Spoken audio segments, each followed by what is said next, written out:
बच्चों, इस वीडियो में हम लोग सॉल्व करेंगे एनसीईआरटी के एक्सरसाइज 13.3 का question number 12। A card from a pack of 52 cards. आप जानते हैं कि प्लेइंग कार्ड में टोटल 52 कार्ड होते हैं। अ 52 कार्ड इज लॉस्ट, एक कार्ड गायब हो गया, खो गया एक card. From the remaining cards of pack 2 cards are drawn, एक कार्ड तो खो गया है, बचे 51।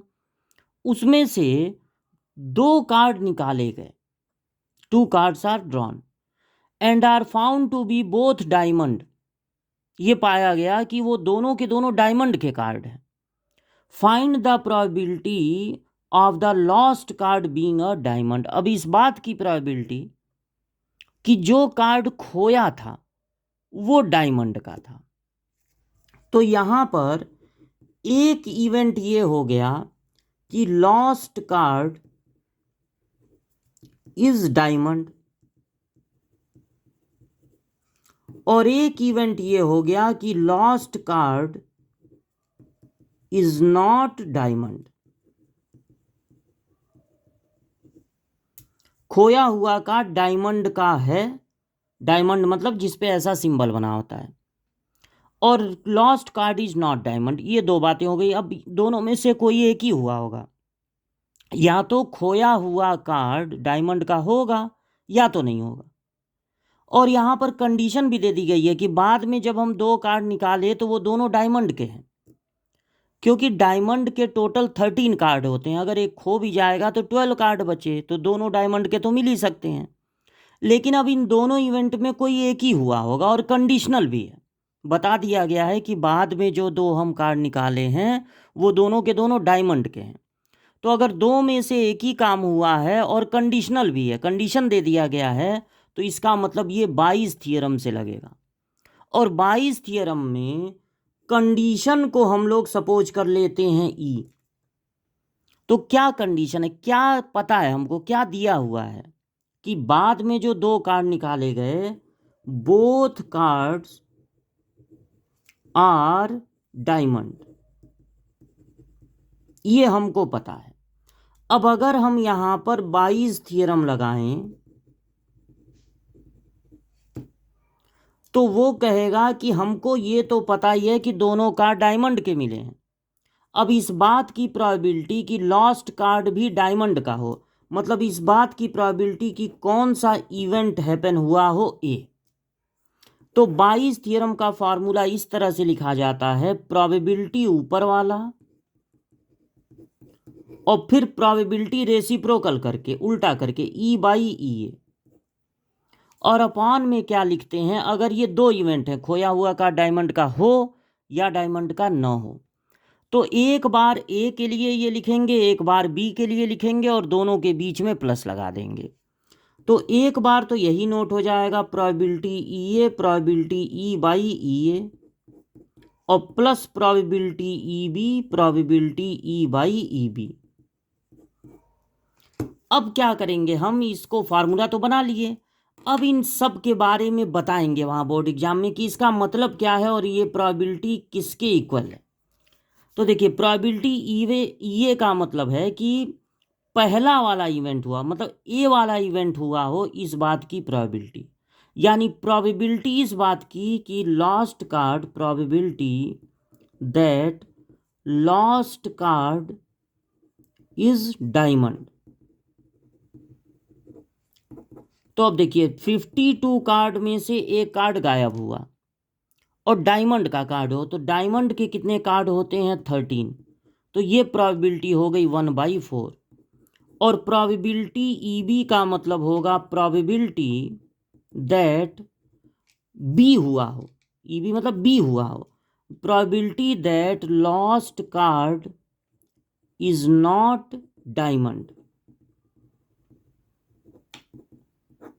अब देखिए, 52 कार्ड में से डायमंड के 13 कार्ड होते हैं, तो 52 में से 13 माइनस कर दीजिए, आएगा 39। 39 कार्ड में से कोई खोया हो, डायमंड का ना खोया हो, बाकी जो 39 कार्ड हैं उसमें से खोया हो, तो इसको 13 से डिवाइड करेंगे तो आएगा 3/4। अब ये बताना है कि क्या मतलब है प्रोबेबिलिटी ई बाई ई ए का, और फिर बताएंगे कि क्या मतलब है probability E by E B का।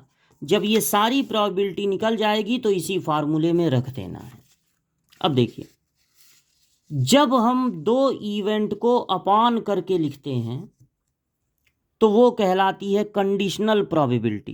कंडीशनल प्रोबेबिलिटी में नीचे वाली चीज़ नोन होती है, वो पता रहता है, और ऊपर वाले की प्रोबेबिलिटी देखते हैं। तो यहाँ पर ये मतलब नीचे वाला पता है, यानी लॉस्ट कार्ड डायमंड का है, तब इस बात की प्रोबेबिलिटी कि जो दो कार्ड बाद में निकाले जा रहे हैं वो दोनों कार्ड डायमंड के हों। तो probability of getting both diamond card when lost card is diamond।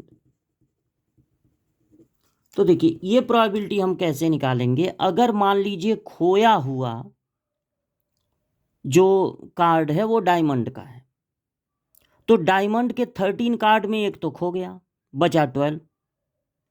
तो 51 कार्ड जो बचे हैं उसमें से 12 कार्ड हमारे फेवर में हैं, और फिर एक कार्ड निकाल लिए तो 50 कार्ड बचे और एक डायमंड निकल गया, दोनों डायमंड के हैं, तो 11 कार्ड हैं। अब 4 2 से कैंसिल होगा, ये 2 6 जा 12 और ये 25, अब तो कैंसिल नहीं होगा, तो 66 बाई यहाँ पर 51 इंटू 25 बाद में मल्टीप्लाई कर लिया जाएगा। और probability E by E B का मतलब होगा कि बी हुआ हो, यानी लॉस्ट कार्ड डायमंड का ना हो, तब भी जो दो कार्ड निकाले जाएं दोनों डायमंड के हों। तो probability of getting both diamond card when lost card is not diamond. तो अब देखिए, डायमंड का कार्ड खोया नहीं, खोया तो कोई और कार्ड है, तो डायमंड के 13 कार्ड बचे हुए हैं।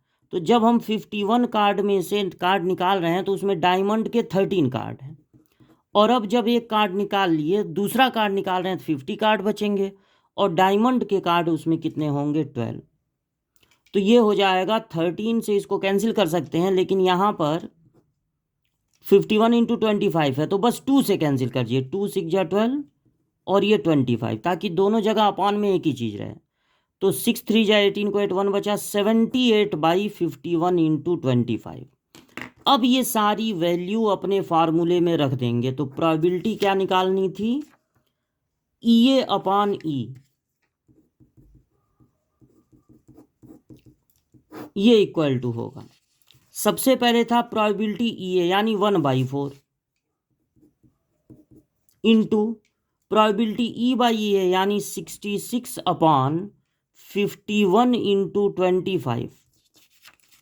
नीचे भी पहले यही रहेगा, 1/4 इंटू 66 अपॉन 51 इंटू 25, फिर प्लस था प्रोबेबिलिटी ई बी है यानी 3/4, और फिर इंटू है probability E by E B यानी 78 अपॉन 51 इंटू 25। अब देखिए 4 51 25 ये तीनों के नीचे है, कैंसिल हो गया, तो बचा ऊपर 66 अपॉन 66 प्लस 3 8 जा 24 को 4 2 बचा, 7 3 जा 21 और 2 23, यानी 66 अपॉन 6 और 4 10 को 0 1 बचा, 6 और 4 10 को 0 1 बचा 3।